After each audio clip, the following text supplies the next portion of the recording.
sa Malacanang. Good morning, Presidential Communications Secretary Martin Andanar. Hello, Rocky. Good morning. Mabuti, sir. Audio, wala daw audio. Ayun. Good morning, members of MPC at sa lahat ng nanonood sa atin sa PTV4 at nakikinig po sa atin sa Radyo ng Bayan. As you all know, yesterday was the 6th cabinet meeting at the Palace at marami hong napag-usapan doon sa Palasyo tulad po ng mga priority bills ng ating Pangulo sa Kongreso. At tayo po ay mapalad at kasama natin ngayon yung bagong secretary ng Presidential Legislative Liaison Office. Pero bago pong lahat, nais ko lamang magsalita tungkol sa communication policy ng ating opisina ng Presidential Communications Office. Bagaman marami po tayong natanggap na batikos at mga constructive criticism mula sa ating mga kolumnista, mga senador, at nais ko lamang po ipabatid sa lahat na tinatanggap po natin ang mga kritisismo bilang constructive criticisms, and we also welcome the wisdom of Senator Panfilo Lacson for bringing up the issue on the problem of having too many spokespersons. So I brought up the issue to the President yesterday in the meeting, and I told the President that, Mr. President, we have been heavily criticized for the past week, and this person has been the flavor of the week. Sabi ko, Mr. President, as far as I know, we only have one presidential spokesperson, and the presidential spokesperson is none other than Ernesto Abella. And this secretary only comes in once every time Secretary Abella is not around. That is the only time that this secretary comes in to explain and to talk on behalf of the president. And so I appealed to the cabinet secretaries to follow the standard operating procedure which was agreed upon right from day one, July 1 of 2016, that it is only indeed Secretary Abella who can speak on behalf of the President. Now, for clarificatory questions regarding pronouncements of our President Duterte, I asked the President to order that all questions that are asked about clarificatory pronouncements should be directed first to the Presidential Communications Office, and it is only then that the Presidential Communications Office shall decide who among the secretaries or members of the cabinet can comprehensively explain a presidential pronouncement that needs clarification. So therefore, pumayag po ang Pangulo na ganun po dapat ang sistema natin, and it was also reiterated for the record, members of the press, that the Executive Secretary Bingbong Medialdea and the Special Assistant to the President Bongo, as we have been in discussion, we've been talking about this for the past 3 weeks. At yun din po yung utos nila. Pero it was last night that I brought up the issue. And for now, for the information of everyone, if you have any questions, clarificatory questions of what the President said yesterday or last night, please go to us, the Presidential Communications Office, and we will be the ones to direct you to a cabinet member who can comprehensively explain kung ano po ang sinabi ng ating Pangulo, kung malabo po para sa ating lahat. This is to avoid confusion. So yun po. So now let's proceed to the proper... May question lang, Okay. Ina. Yeah. Question about the statement. Microphone, please. Thank you. Hi, sir. Sir, dun sa sinasabi mo that for clarificatory queries, we go to you first and not the presidential spokesperson? Ganun No, ba yun? the PCO. PCO, Yeah, PCO which covers Yeah, because Mr. Abella. the office of the presidential spokesperson is under there. the Presidential Communications Office. Yeah. Okay, it's ibig sabihin hindi po that we need to give you a heads up on possible clarificatory questions that we may be asking in regular press conferences attended by Mr. Abella. I would suggest that because what usually happens is that the president says something, and then you clarify things. So we all know that we have a Viber group here for the heads up. So what you can do is also to avoid and not to duplicate the questions is just ask the Viber group, ask me personally, and then Ernie Abella and myself, we are a team, no? And then we will huddle together and we will compose, we will craft the message of or the clarification that you need, no? And if in the meeting we need more intelligence and more wisdom, then we go to the cabinet secretary who is the expert on that particular field that we want to clarify. But please do not be confused that the Presidential Communications Office is also the office of spokesperson Abella. Ibig sabihin, sir, are you expecting us to give you a heads up on clarificatory questions that we may raise in our regular press conferences by Mr. Abella? That usually happens anyway. If you have, di ba, usually kung meron kayong gustong linawin, it happens, no? But we can institutionalize it now. Na kung meron pong tanong, para hindi rin po magulo, para hindi po magka-doble-doble yung mga tanong natin lahat. Because usually I get 20, 30 messages, the same message. I don't mind you messaging me. But also, kung sino po yung ating head ng ng ating MPC, no, ng bagong opisyal, meron po tayong heads up na Viber group wherein we can coordinate better.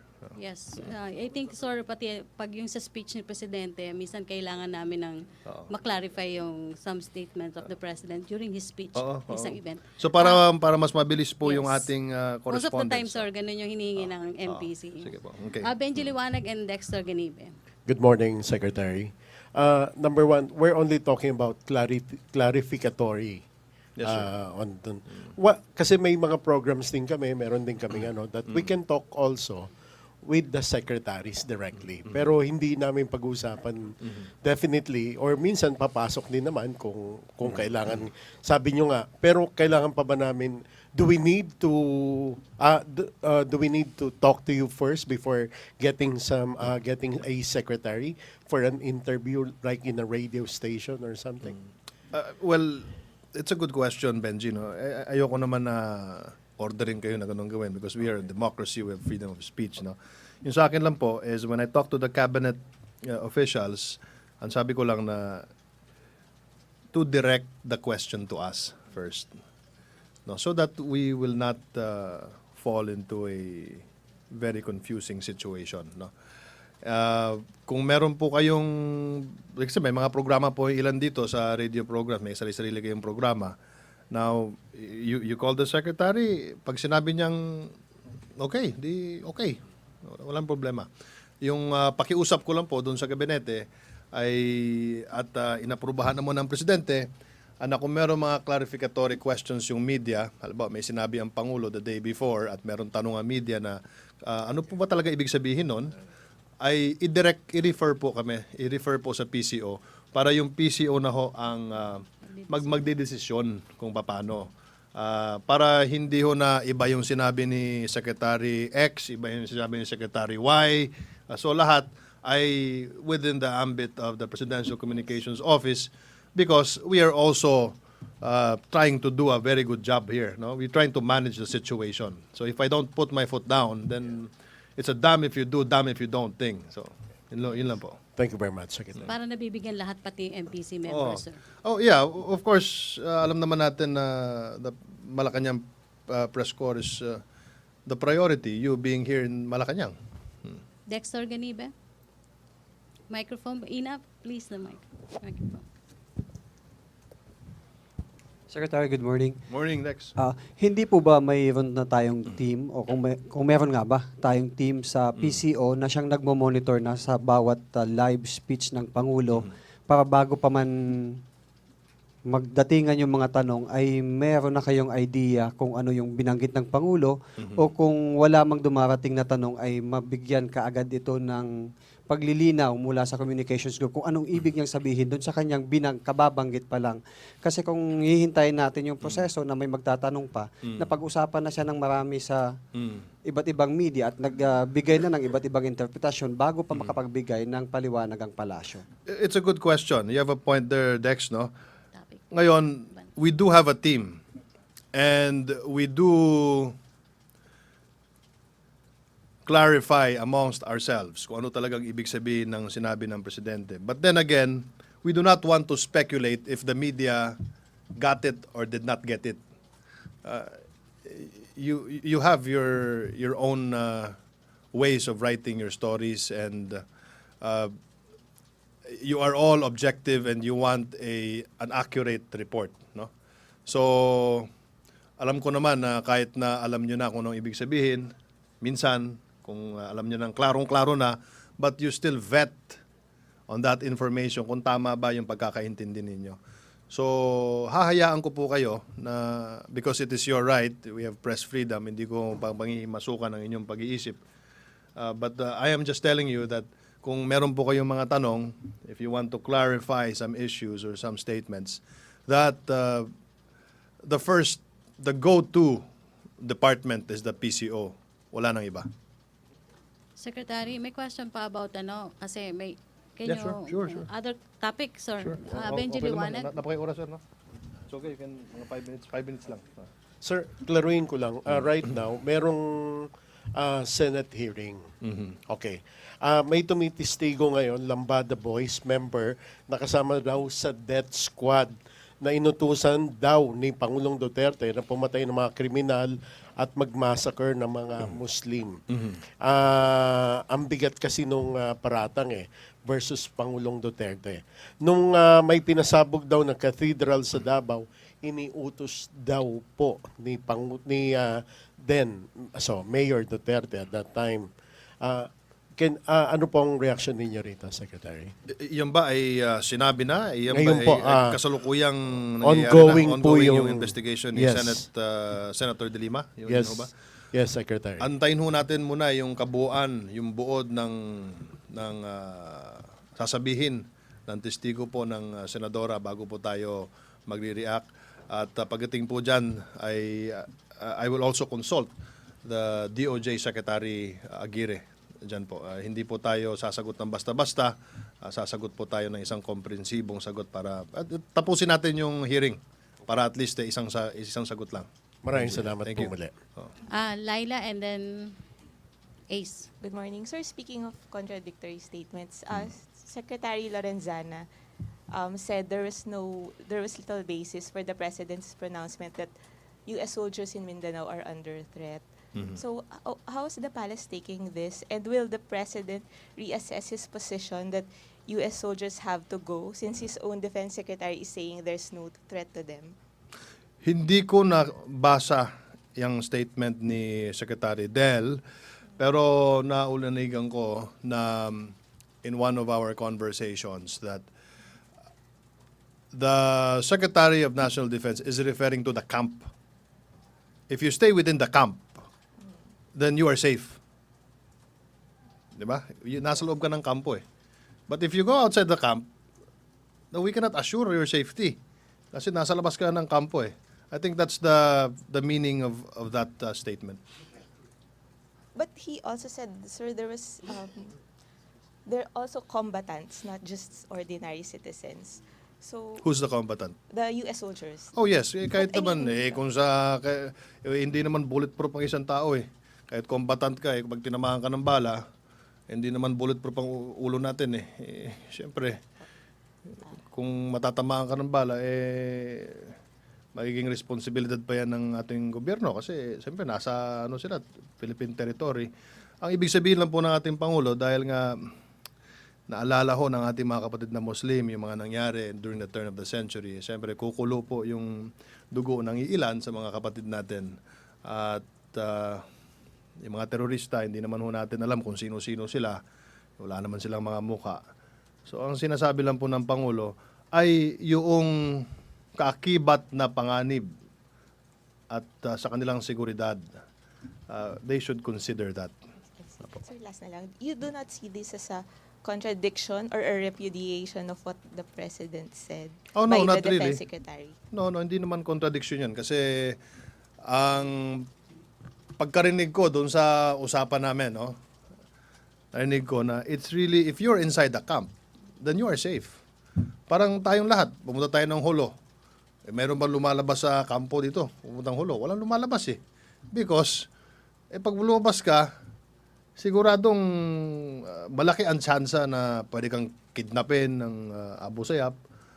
Dahil lalo na media, di ba? Alam naman natin kung ano nangyari doon sa mga kasama natin noon. No? Na kidnap sa Basilan yan, di ba? Oo. Sa Sulu Sulu rin. Ano? So, yun, merong danger, kumbaga. It's like it's like an advisory lang, no? Na ingat tayo. Ace Romero? Follow up dun sa Senate hearing. Although sabi nyo, hindi muna magbibigay ng basta-basta ng statement. Pero do you think the President is capable of giving such directive? Do I think he's capable? No, doing- I don't think he's capable of giving a directive like that. Why sir? For the record, why? Why? Ah. Di ba inimbestigahan na nga noon yan nung Commission on Human Rights nung sinaunang panahon nung mayor pa si Pangulo at wala namang charge. Wala naman silang nakitang direktang ebidensya. Thank you, sir. Pero antayin muna natin yung yung magiging kabuuan ng investigasyon sa Senado, Mr. Romero. Thank you, sir. Okay. May other issue or JP Soriano and then Ina, may Yes to question? go, no? JP? May lakad po si Secretary. Pero meron pa, don't worry, kasi pagkatapos Secretary, okay ka lang? O sige, okay. Oh. Good morning, sir. I'm JP Soriano JP. from GMA. Sir, tanong ko lang po can you share to us kung ano po yung mga napag-usapan ni former President Fidel Ramos sa cabinet meeting kahapon? I know it's about China.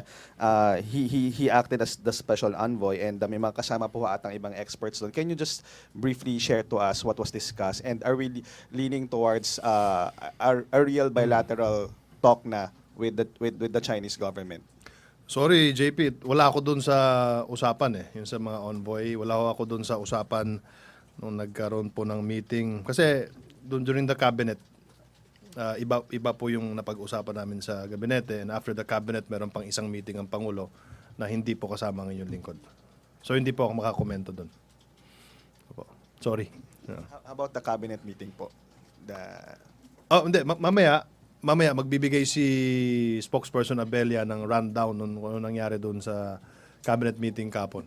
Pero ang mahalaga siguro ay, di ba, matagal na kung hindi na-convene ang LEDAC at alam kong mahalaga ho din para sa inyo na malaman kung ano yung mga priority bills ng ating Pangulo at mapalad tayo na nandito ngayon ng ating bagong kalihim ng Presidential Legislative Liaison Office. So, kung wala na ho tayong tanong... Salamat po. Okay. Ina. Last po muna. Sige. Sir, a few days ago, si Yusek Abella talked about coming up with an independent foreign policy that's less dependent on the U.S. Does this mean that we're looking at building a stronger alliance with China? Are we diverting to China? No, hindi naman. When you create an independent foreign policy, it's really just saying that we are a sovereign state. We are not beholden to any country. And once and for all, we can say to ourselves that we are standing up on our own 2 feet, you know. Yun lang yan. Hindi naman na we are not severing ties with our allies and merong mga yung visiting force agreement, yung mutual defense treaty, you know, ano yan our friendship with the Americans go a long way and it cannot, hindi naman ganun na marami tayong allies kasama na yung ASEAN na sinabi na nga ng Pangulo sa kanyang speech during the inauguration na the President will respect. But in having a being less dependent on the U.S., what do you mean by that specifically? For instance, in the region, the Philippines is one of the biggest recipients of military aid from the U.S. How do you see that affecting, or are you seeing a decrease in the military assets that we're getting from the U.S.? And if so, how do you intend to fill in the gap for those? That question will be answered better by the Secretary of the National Defense. No? But as far as I'm concerned and as far as I know, tuloy-tuloy po ang ating pakikipag-ugnayan sa ating mga allies. Walang ano yun. Last, the President has ordered Secretary Lorenzana and a team of experts to head to Russia and China to check out what possible military assets we can get from them. These are countries which we hardly get military assets from in the past. Isn't that also contrary to the statement of President Duterte a while back in the V. Luna General Hospital, where he actually took a swipe at the quality of equipment that China offers? I mean, now we're considering that when he said na medyo hindi kagandahan yung quality doon. Alam mo, pag libre siya or mababa ang presyo o mababa yung interest, no? There's nothing wrong with it. No? Hindi naman lahat ng produkto ng China, no, ay masama. No? In fact, siguro most of your laptops here are being produced in China. You know? Most of the things that we use here, maybe this microphone is also made in China. Pero meron ding mga produkto na hindi maganda. Diba? So, sa akin naman, depende yan sa produkto. Siguro yung nabanggit po ng ating Pangulo na mga produkto galing China, yun po yung mga produkto na sumablay. Okay, thank you, Secretary. Okay, so let's start.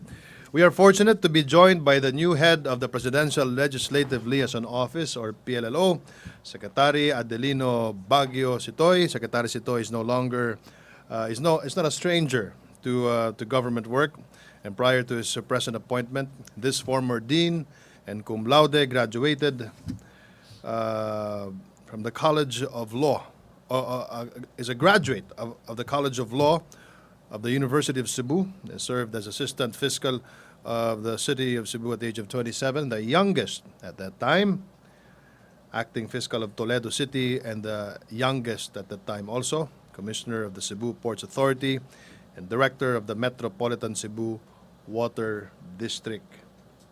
His foray into politics began when he became an elected member of the Sangguniang Bayan of Cordova, Cebu, and later an assemblyman for Cebu Province. Secretary Sitoy won as Vice Mayor of Cordova and elected as Mayor of Cordova 3 times. He spearheaded the Cebu movement for federalism, an advocacy that is timely and propitious in his present position at the PLLO. To hear more about this and other priority legislation of the Duterte administration, ladies and gentlemen, and members of the Malacanang Press Corps, let us all give a warm welcome to Secretary Adelino Baguio Sitoy. Sir, it's all yours.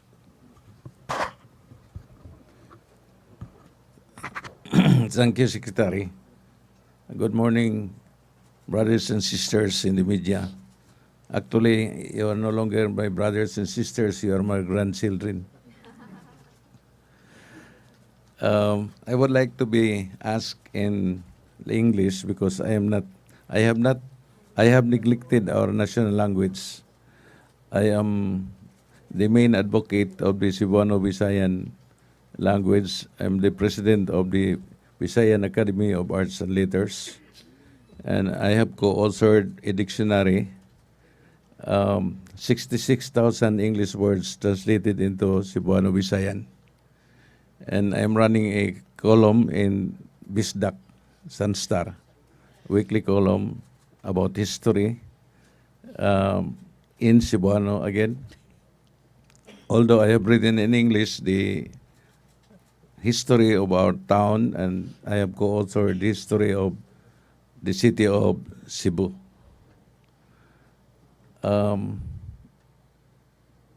This is a new assignment of mine. I resigned my position as vice mayor on August 31, 2016. I was elected as such last May after having served as mayor for 9 years. And before my election as mayor, I was dean of the College of Law of the University of Cebu. I put up the college, and luckily, in our first batch and second batch landed in the top 10 in the bar exams. And before that, I was in the Batasan during the time of President Marcos, regular Batasan, Pambansa. Yesterday, I called the attention of the President about the membership of the LIDAC. The LIDAC before was convened only 2 times during the presidency of President Aquino. And so this time, we intend to meet regularly. And in the composition, the chairman, of course, is the president. The vice chairman is the vice president. And the members are the president of the Senate and the speaker of the House, plus 7 members of the cabinet. And additionally, there are 3 members of the Senate, aside from the Senate president. And they have been nominated already. They are Senator Franklin Drilon, Senator Vicente Soto III, Senator Ralph Recto, and the 3 members of the House, aside from the Speaker, are Congressman Rodolfo Pariñas, Congressman Danilo Suarez, Congressman Daquila Carlo Coa.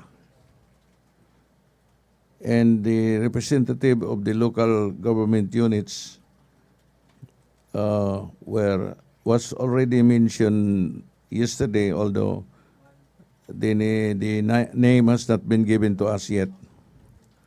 And another representative from the youth sector. There were names that were mentioned, but actually I have not received the official one, the name of the official one. And there is a representative from the private sector. There will also names nominated, but I have yet to receive officially the final nominee. These are the LIDAC members. And all in all, 20 members, all in all. Yesterday, we made mention also of some priority bills. Given priority, were these bills that were the subject of a memorandum from the Executive Secretary addressed to us for the formulation of the appropriate work plans relative to these bills mentioned in the SONA of the President. 1, the strengthening of counter-terrorism programs, which covers amendments to the Human Security Act, also known as the Anti-Terrorism Law, the Anti-Money Laundering Act, and the Anti-Cybercrime Act. And then the next subject of the memorandum was the passage of the Whistleblowers Act, followed by the strengthening of witness protection program, and then the creation of the Department for Overseas Filipinos. and the passage of the Bangsamoro Basic Law. The Bangsamoro Bill did not become a law because it got stuck up in the Senate, and so it has to be refiled again, starting from all over again. The Department of the DBM has also proposed priority measures like the right sizing of the bureaucracy and contemplated the creation of the Department of Housing and Urban Development and the Budget Reform Bill. The Department of Finance has also recommended priorities in the tax reform package comprising of the reduced personal and corporate income tax, and the tax on fuel, the tax on sugary products, and the adjustments in sin taxes. And from the INDI is the proposal to amend the Community Act number 1, the National Defense Act, in order to revive the ROTC. These are the recommended priorities from these departments. In short, the possible sources of priority measures will be the 10-point socioeconomic agenda mentioned by the President in Davao, the SONA legislative commitments, the Philippine Development Plan, the enabling measures integral to strategic goals of previous national development plans, and the other presidential pronouncements. Referring to the SONA, there were 15 legislative commitments mentioned by the President in his SONA on July 25, 2016. And we have divided these 15 and classified them into 4 categories. The security, justice, and peace category, the economic development category, the good governance category, and the human development and poverty alleviation category. These are the 4 classifications of the 15 legislative commitments mentioned by the President in his SONA. Those are all. A question, Ace Romero from Philippine Star. Secretary, just wondering why some measures like the death penalty and federalism were not mentioned in the priority bills.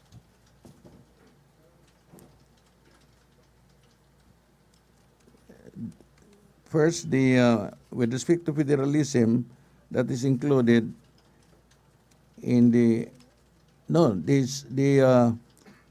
commitments included in the SONA are already also prioritized, although in terms of in the order of priority, what were mentioned by the Executive Secretary were given attention first. But under the SONA, good governance, federalism is included. And included also our media, freedom of information, Whistleblowers Act, and the Witness Protection Program enhancement.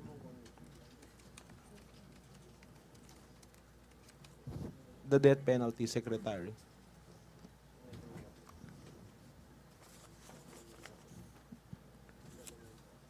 death penalty is included in under security, justice, and peace, with reference to anti-terrorism.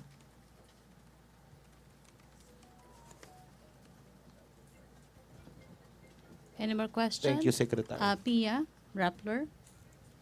Microphone. Thank you. Good morning, sir. Sir, Morning. given these priority bills, do you already have a timeline for when the LEDAC will convene? No timeline yet. There is no schedule yet. In due time, we will announce the schedule.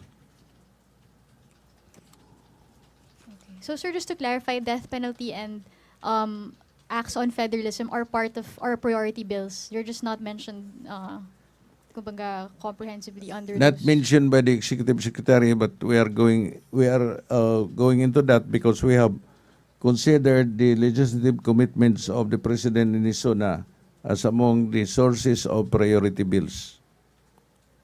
Thank you, Pia. Dreo Calonzo.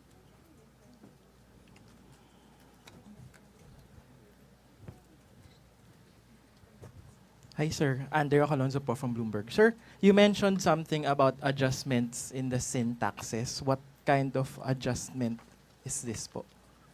We have yet to await the bill that will come from the Department of Finance. We have included this because the Department of Finance has mentioned to us its priorities also. So among them are the four. But no bill has been submitted to us yet. Sir, another thing. Do you have specifics on which of these bills will be the very first priority? Which ones do you want to be passed first?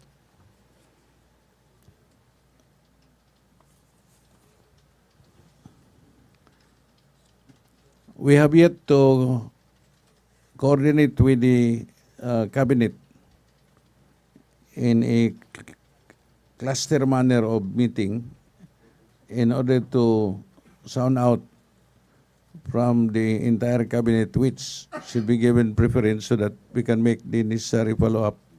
We can convey the matter to the Senate and to the House of Representatives. As of now, no word yet from the cabinet as a whole. Thank you, sir. Dexter. Microphone, please.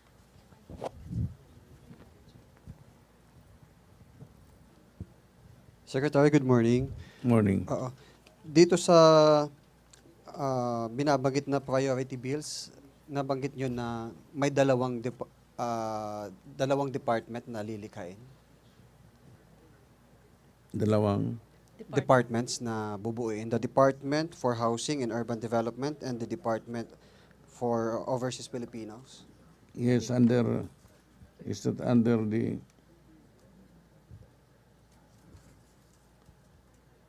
The Department of Housing is under the DBM priorities.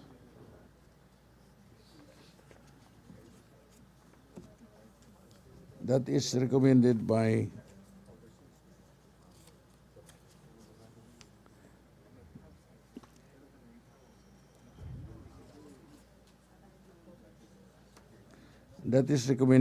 DBM, right sizing of the bureaucracy and the creation of this Department of Housing and Urban Development, but no specific bill yet has been forwarded to us on this. We will just given the notice that this is a priority insofar as the BM is concerned. Thank you, Dexter. No more questions. Thank you. Ace, last question from Ace. Secretary, you mentioned you'll meet regularly. How frequent? The LEDAC will meet. The LEDAC. How frequent and how do you intend to fast track the passage of these priority bills? Yeah, first, the regular meeting of the LIDAC, we would propose a regular meeting of once every 2 months. And then, how do we fast track the passage of the measures? First, the cabinet has to agree.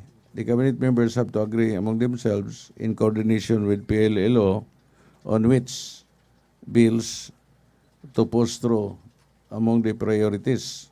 And then we communicate the matter to the House and to the Senate. And that's the job of PLLO to make the necessary follow-up. Thank you, Ace. Thank you, Secretary Thank you. Sitoy. No more questions. Thank you, Secretary Sitoy. Presidential Spokesperson Ernesto Abella. Good morning. I hear you're rushing, so we'll only keep it to 1 point. Thank you, Secretary Adelino Sitoy, Presidential Legislative Advisor. Daghang salamat. Okay. Just like to touch on 3 points. Number one, Philippine-China relations at a new turning point. According to the Chinese Vice Foreign Minister Liu Zhenmin, the two countries may be on track to dialogue, consultation, and friendly cooperation.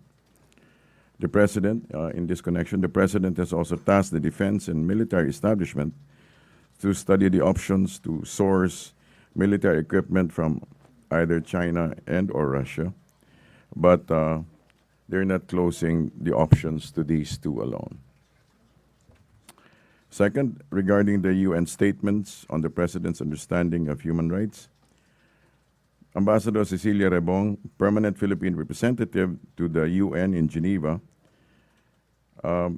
gave the Philippine statement on the second day of the 33rd session of the Human Rights Council, which belied the statement of the UN High Commissioner's statement that President Duterte has a shoot-to-kill order for drug suspects. Rebong stated that Duterte never empowered police officers to shoot to kill any individual whom they suspected of drug crimes. Number three, DSWD-eyes 1.4 billion to help drug surrenderees. The goal is the reintegration of users back into the community, which is the part of the second phase of the anti-drug campaign. Part of the second phase is the raising up of social workers, trained social workers, and addressing the stay-in rehab clients, which would be approximately 1% of those who have already surrendered. So roughly about 10,000 will be in stay-in facilities. That is all. Thank you. Any questions, please? First question will come from Raymond Tinasa, Bombo Radio. Sir, good morning. I understand some questions were already asked by Benji Liwanag earlier, but as on my way here, I was monitoring the Senate hearing, and there are this direct account, supposed to be direct account from a witness, member of the Lambada Boys, now the Davao Death Squad, wherein he directly accused the President, then Mayor Duterte, of masterminding the killing of criminals and rapists and other heinous crimes suspects, and also the massacre or bombing, firing of some mosques, especially in Bangkeruhan in Davao City, after the bombing of the cathedral on, I think, the 80s or 90s. So can you, sir, at least as an addendum perhaps to the statement of Secretary Andanar earlier, your reaction to now ongoing Senate hearing? Well, whatever testimonies, whatever statements that the person is saying is his own statement, and you will have to await proper investigation regarding the matter. Also, sir, at least for now, any message to our brothers from the Muslim community, perhaps, because they might inspire them and trigger unnecessary, trouble. I believe, as in all cases, all citizens should maintain a sense of sobriety and maintain a sense of objectivity. I mean, after all, people do make statements every day. And while this person may sound credible, it is imperative that each and every one of us properly weigh whatever is said and respond at the right time. Thank you. And lastly, sir, do you think these latest allegations against the president will, in one way or the other, could affect the Duterte war against drugs and criminalities and the general platform of governance of this Duterte administration? The platform is the desire to have a peaceful, crime-free, corruption-free nation, and that is not affected. That vision is not changed, and the president continues to exercise political will, and I believe we all need to continue rallying around the desire to have a nation that is a nation for everyone, and that there's space for everyone. Thank you, sir. Thank you very much. Yes. Yes. Pia, microphone. Good morning, sir. Yes, Sir, you Pia. said earlier that President Duterte never gave any orders to shoot to kill, but in fact, he's been caught on video giving that exact order. For example, relating to Mayor Espinosa of Albuera, he gave an order of shoot on Right. sight, and you always see him, diba, giving these statements. So Yes. how do you then prove that he never gives these statements? There is no written order that states that. What is stated is that they can shoot in order to protect themselves. Sir, but his orders, if they resist arrest, that does If they not resist necessarily mean that they are out to kill the officers, diba? I mean, Right. What? they will really resist arrest. So, Right. but that doesn't mean that they pose a There, danger to there the are two. officers. There are right? two positions there, right? One is if you see a suspect, you shoot and kill, right? The other one is that, but the written directive really is that you are to defend yourself if they resist arrest. But sir, even if there are written directives, the fact that he says them verbally and this is broadcast all over the nation, right. Won't some policemen tend to think that since he said it verbally, it's not consistent with whatever written orders there are, and so it might create confusion among the police? As far as we know, these are the policemen, those in armed forces, are properly instructed before they leave. All right, and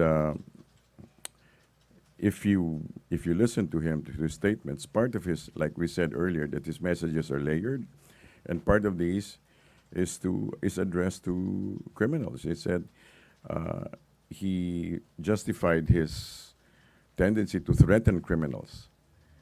So it may be that part of the messaging is really addressed to criminals. So are the police instructed not to The listen police to are his properly, verbal... no, let's put it this way. The police are instructed how to go about properly before they leave. Follow-up question or other issue? Okay? No more? I think it's okay na, sir. One more. Vance Fernandez. And then JP Soriano. Microphone.